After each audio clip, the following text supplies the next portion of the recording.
We're going to talk about some sneaky good deals that went down in free agency that are flying a little bit under the radar, but we think will make a huge difference come December and January. So let's each share our sneaky good free agent signing of the offseason. Triggs? I'm going to start you off, and I'm going to go down to Tampa Bay, a team that got a lot of hype and signed a lot of big-name players last offseason in Deshaun Jackson and Chris Baker, and didn't quite deliver on the field. And what they did this past couple of weeks was very interesting. They built up their two front lines, and the guy that I love the most is the center that they signed, the highest-paid center in the league right now, Ryan Jensen. If you don't know Ryan Jensen, he is this big, red-headed beast that used to play for the Ravens. He was a sixth-round pick at a Division II Colorado State Pueblo in 2013. He's number 66 in this footage. Viking. He is nasty. And the story that Jim Caldwell told me last year, I did the Lions and Ravens game, and Caldwell was with the Ravens, of course, when they won the Super Bowl, and he said, here we've got this sixth-round pick at a CSU Pueblo as a backup offensive lineman, and the first play from training camp,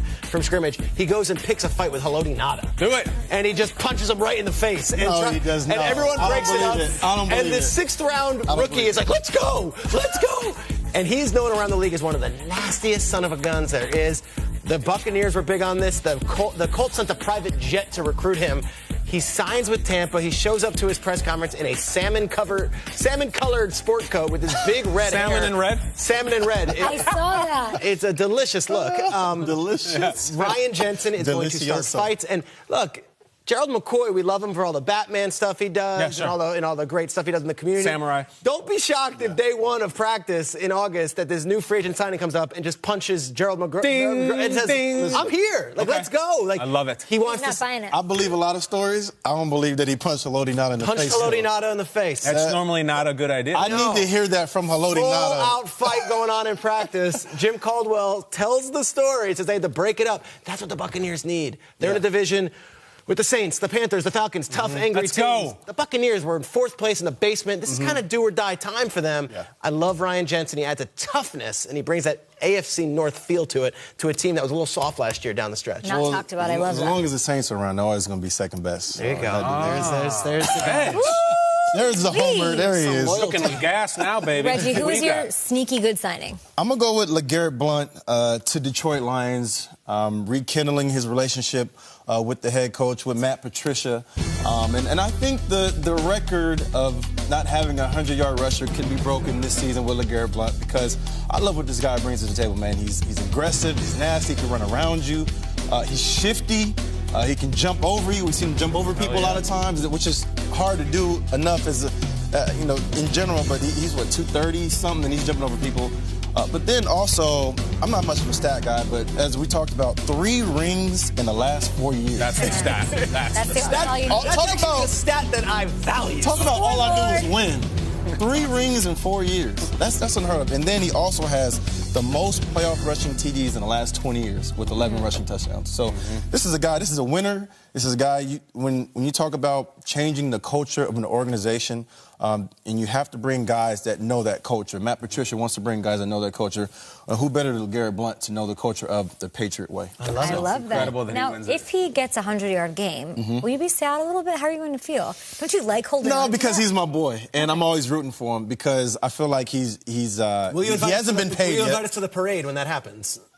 I don't know. You'll be the Grand Marshal, of course. I don't know. Peter wants to invite to the parade and the golf tournament. Yeah. So, full docket. Definitely golf tournament. I got you guys for the golf tournament. I love that you went with the Bucks, because I'm going to go back. So we even talked about our stick carrier friends down there in Tampa Bay, and I want to talk about a kicker, yes, a kicker, Chandler Catanzaro.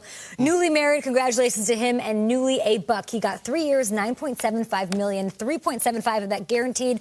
This move had to happen because the kicking woes of the Buccaneers are both well documented and an absolute nightmare. Over the last 2 years, guys, check this out. The Bucks ranked, look, dead last in field goal percentage, bottom of the barrel there, and they have missed the most field goals in the league with 18. And this problem goes back even further in trades. That's why they traded up to draft Robert Aguayo in the second round back in 2016. They wanted to end this curse.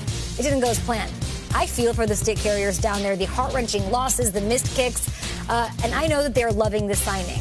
Because let me tell you what you've won, Bob. Chandler is a 3-time Special Teams Player of the Week with the Cardinals, where we saw him hit a 60-yarder. We saw him hit a 57-yarder just last year with the Jets. He had a game winner to beat the Jags back in Week 4. Last year with the Jets, he was perfect on extra points, 29 of 29. I'm going to call him Catanzaro from now, from now on, till the end of time. He has a career field goal percentage of close to 85%, and he chose St. Lucia as his honeymoon location. So I feel like I can also say that he has excellent taste. Nice vacation. No doubt. I've been there. It's amazing. Listen, it's a low-key signing that's going to lead up to a high-key ending of a kicking curse for the ages in Tampa Bay. Talk about when's the last time. When's the last time they had a good kicker? It's what, Grammatica? Martin Grammatica? Grammatica. And I celebrate the St. Lucia text, too. That's incredible. Yeah, I have been as well. That's good taste. That is good taste. Very let me get to this as quickly as I can. We talked about Detroit and someone they're added. I'm talking about someone that they are losing. Eric Ebron is going to Indianapolis Colts. And I find this fascinating for one reason and another. One is where he was drafted. We're talking about a 10th overall pick. Take us back to the moment. It is now my pleasure to announce that with the 10th pick in the 2014 NFL Draft, the Detroit Lions select Eric Ebron, tight end, North Carolina. Okay. Can we get Barry? First of all, we're talking about an all-time great. You can't put the mic down a little bit. That was a tall drink of water. It was up there for him. Put some respect on them. I would agree. But on the topic of respect, they draft him number 10 overall because of his ability. The problem that Eric Ebron runs into all the time has nothing to do with him. The next pick in that draft is Taylor Lewan. The next pick after that is Odell Beckham. The one after that is Aaron Donald. It goes on and on. All the guys that the Lions passed on.